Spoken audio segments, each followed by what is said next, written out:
Maintenant que nous maîtrisons bien la notion de rapport de trigonométrie, nous allons l'utiliser pour retrouver la mesure d'un côté dans un triangle. Tout d'abord, nous nous rappelons que les rapports de trigonométrie sont définis de la façon suivante.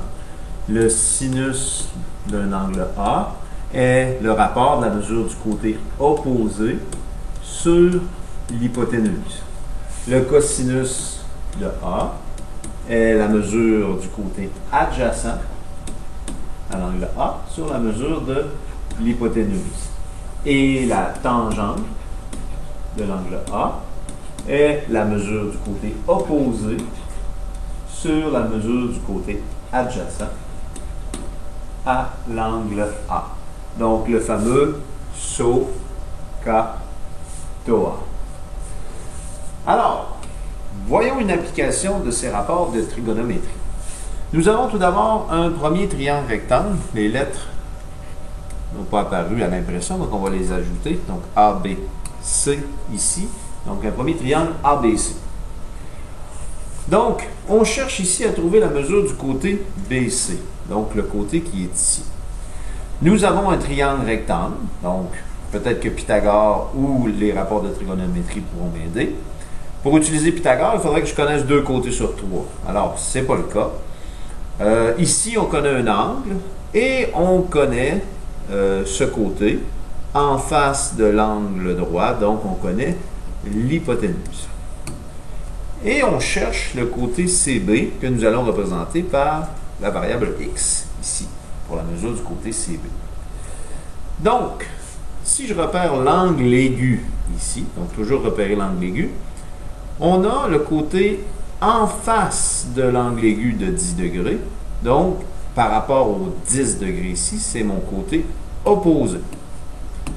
Alors, si on regarde dans nos rapports de trigonométrie, est-ce qu'on a un rapport qui met en relation le côté opposé et l'hypoténuse? Opposé, hypoténuse, c'est le rapport sinus. Donc, le sinus de l'angle A, c'est le rapport du côté opposé sur l'hypoténuse. Alors, le sinus de A, le sinus de mon angle A, ici, donc sinus de 10 degrés,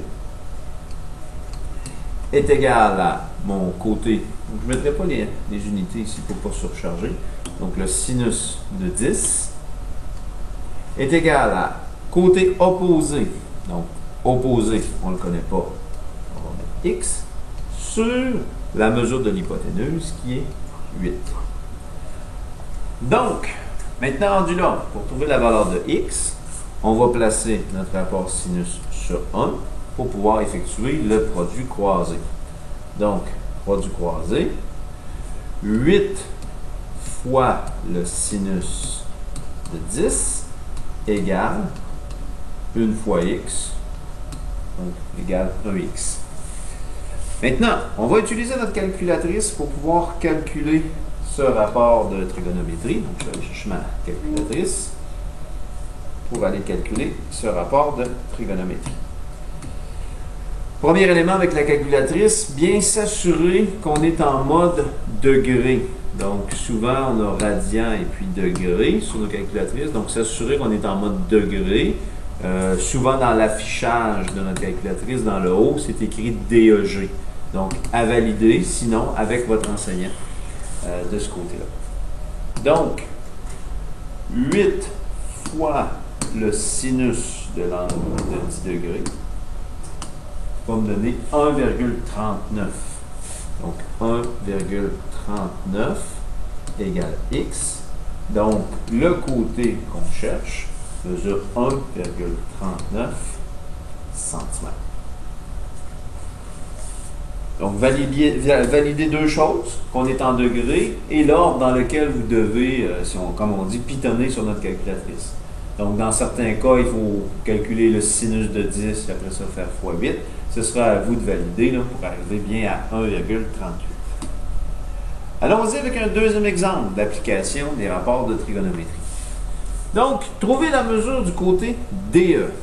DE ici, c'est le côté que je recherche.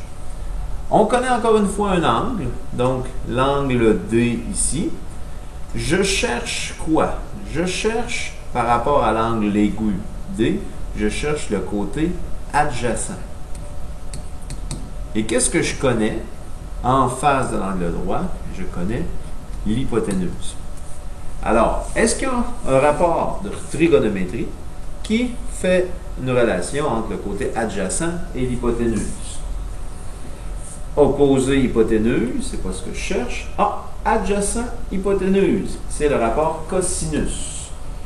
Donc, le cosinus ici de mon angle D sera le rapport du côté adjacent sur l'hypoténuse. Donc, le cosinus ici de 36,9 égale la mesure de mon côté adjacent, je ne la connais pas, x, sur l'hypoténuse qui est de 5. Encore une fois par produit croisé. Donc, on place sur 1. 1 fois x égale 5 fois le cosinus. 5 fois le cosinus de 36,9 égale 1 fois x. Donc, je vais calculer 5 fois le cosinus de 36,9. On obtient 3,998. Si on arrondit à deux chiffres après la virgule, on pourrait dire que x est approximativement égal à 4,00 cm. Décimètre, pardon, puisque mon hypoténuse est en décimètre.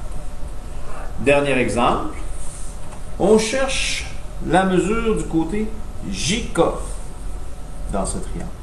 Donc, JK, mon côté recherché. Je connais donc l'angle J. Je connais donc en face de l'angle J, donc je connais le côté opposé. Et je cherche, non pas l'hypoténuse, mais je cherche le côté adjacent. Donc, allons voir dans nos rapports de trigonométrie. Adjacent hypoténuse. Opposé hypoténuse, c'est pas ce que tu cherches. Adjacent hypoténuse, c'est pas ce que tu cherches. Opposé adjacent. Ah. Opposé adjacent, rapport tangente. Donc, tangente de l'angle aigu J ici est égale à mon côté opposé sur adjacent. Donc, la tangente de l'angle J qui est de 18 degrés égale la mesure de mon côté opposé 8 sur le côté adjacent qui est x. Encore une fois par produit croisé, je vais mettre sur 1 ici pour faciliter le produit croisé. On a donc x fois la tangente de 18 est égal à 1 fois 8. Maintenant, pour isoler le x ici, je dois me débarrasser de la tangente 18 qui multiplie mon x. Donc, je vais diviser par tangente 18 de chaque côté. Ce qui va annuler ici la valeur de tangente 18 divisé par tangente 18, ce qui vaut 1. Il me reste donc mon x.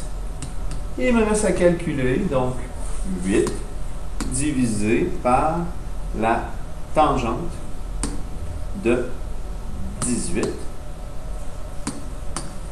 Ce qui me fait 2. Oh! Donc, je me suis trompé, j'ai fait 8 fois. C'est 8 divisé, pardon. Donc, 8 divisé par la tangente de 18. Beaucoup mieux. Donc, 24,62 ici. Donc, 24,62. Oui, 2, parce que c'est un 1, donc on le laisse tel quel. Donc, approximativement égal à 24,62. Et c'est des centimètres. Voilà.